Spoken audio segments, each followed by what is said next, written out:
امبارح اتفرجت على حلقة من فريندز وحسيت إحساس كده سلبي جدا. قعدت أسأل نفسي ليه الإحساس ده، لقيت إنه الواحد عقله عامل زي المحمية، مش أي حاجة تخش أو أي حاجة الناس تتفرج عليها الواحد يدخلها عادي. حتى لو زمان عقلنا كنا بنعامله معاملة غير، إنه أي حاجة المجتمع يرميها عليك أنت بتدخلها، ولا كأنك سائل عقلك ده أنت بتدخله إيه أو إيه اللي بتمتنع عنه وخلافه.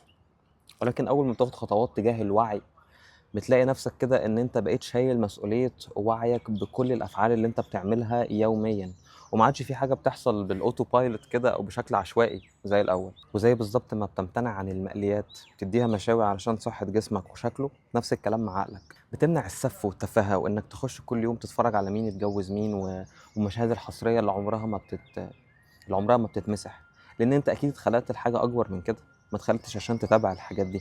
فحريتك الحقيقية هو انك ترفض الحاجات اللي بتترمي عليك بشكل يومي، وانك تختار فعلا ايه الحاجة اللي المفروض تخش عقلك. فخد بالك من عقلك زي جسمك بالظبط، لان لسه قدامه كيلومترات كتير يجريها، فساعده ومتقفش ضده.